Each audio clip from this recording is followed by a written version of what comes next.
Bismillahirrahmanirrahim. Start with the name of Allah who is the most merciful and kindness. Welcome my channel Amjid Ali Science Lectures. तो आज हम पढ़ने वाले हैं endoplasmic reticulum के बारे में कि एंडोप्लाज्मिक रेटिकुलम किसे कहते हैं। हम वन बाय वन पढ़ रहे हैं सेल ऑर्गेनेलिस के बारे में। हमने राइबोसोम्स, माइटोकॉन्ड्रिया, गोल्जी अपैरेटस को पढ़ लिया। आज हम एंडोप्लाज्मिक रेटिकुलम के बारे में पढ़ रहे हैं। एंडोप्लाज्मिक रेटिकुलम ये नाम से ज़ाहिर है। एंडो कहते हैं इनसाइड, प्लाज्मिक कहते हैं साइटोप्लाज्म। तो ये साइटोप्लाज्म में इनसाइड मौजूद होता है। Network of टिनी tubular structure and sheets. अब इसका स्ट्रक्चर कैसा होता है? ये ट्यूब्यूल्स लाइक स्ट्रक्चर इनका होता है, जैसे कि शीट की तरह इसका स्ट्रक्चर होता है, जैसे कि मैंने यहाँ पे बनाया हुआ है। ये आप देख सकते हैं, ये न्यूक्लियस है, ये साइटोप्लाज्म है, ये न्यूक्लियर मेम्ब्रेन है। अब इसके अंदर जो है ये एंडोप्लाज्मिक रेटिकुलम है।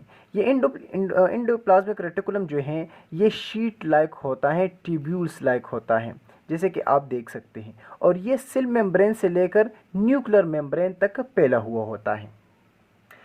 अब एंडोप्लाज्मिक रेटिकुलम को डिस्कवर किया था पोर्टर ने 1902 में। इसने फर्स्ट बार इसको देखा था। इसका फंक्शन ये है कि ये ट्रांसपोर्ट करते हैं सब्सटेंस को from one part to the another part.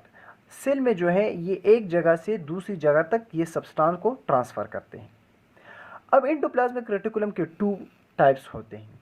Number one smooth endoplasmic reticulum और दूसरा होता है rough endoplasmic reticulum. Smooth endoplasmic reticulum ये नाम से ज़ाहिर है कि ये स्मूथ होता है। इस पे कोई किस्म का ग्रेन्यूल नहीं होता। इसलिए नहीं होता कि उस पे वो जो है राइबोसोम के साथ अटैच नहीं होता। राइबोसोम इसके साथ जो है अटैच नहीं होता। और रफ एंडोप्लाज्मिक रेटिकुलम के साथ राइबोसोम अटैच होता है, तो इसलिए हम इसे रफ एंडोप्लाज्मिक रेटिकुलम कहते हैं। जैसे कि मैंने स्ट्रक्चर बनाया हुआ है, ये भी एंडोप्लाज्मिक रेटिकुलम है और ये भी एंडोप्लाज्मिक रेटिकुलम है। अब ये जो है ये रफ एंडोप्लाज्मिक रेटिकुलम है और ये स्मूथ एंडोप्लाज्मिक रेटिकुलम है। इसके ऊपर आप देख सकते हैं ये ग्रेन्यूल्स लाइक्स होते हैं। इसके ऊपर जो है राइबोसोम अटैच हुआ है, तो इसलिए इसको रफ एंडोप्लाज्मिक रेटिकुलम कहते हैं। और इसके साथ राइबोसोम अटैच नहीं है, तो इसको स्मूथ एंडोप्लाज्मिक रेटिकुलम होते हैं। तो to types of endoplasmic reticulum होते हैं, एक को हम स्मूथ कहते हैं और दूसरे को हम रफ कहते हैं। अब स्मूथ का काम क्या होता है, इसका फंक्शन क्या होता है? तो ये लिपिड मेटाबॉलिज्म करता है। लिपिड के क्या करते हैं? मेटाबॉलिज्म, उसको तोड़ पोड़ उसके ब्रेक डाउन करती हैं। और दूसरा फंक्शन इसका ये है कि ये डिटॉक्सिफिकेशन करता है। मतलब जहाँ पर कोई सेल में कोई ऐसी एजेंट आ जाते हैं जो सेल के लिए ख़तरनाक है, तो वो जो है स्मूथ एंडोप्लाज्मिक रेटिकुलम उसको बाहर निकालते हैं। रफ एंडोप्लाज्मिक रेटिकुलम जो है हमने पढ़ा था कि राइबोसोम जो है वो प्रोटीन बनाते हैं सेल के अंदर।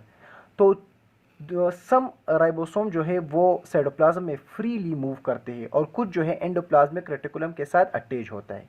तो एंडोप्लाज्मिक रेटिकुलम का फंक्शन ये है कि ये इन्वॉल्व होते हैं किसके साथ? राइबोसोम के साथ। जो राइबोसोम के साथ इन्वॉल्व होते हैं तो ये प्रोटीन सिंथेसिस में हेल्प करते हैं। तो इसका फंक्शन ये है रफ एंडोप्लाज्मिक रेटिकुलम कि ये अटैच होता है राइबोसोम के साथ और प्रोटीन की सिंथेसिस करते हैं। तो ये two types of endoplasmic reticulum था। Thank you so much.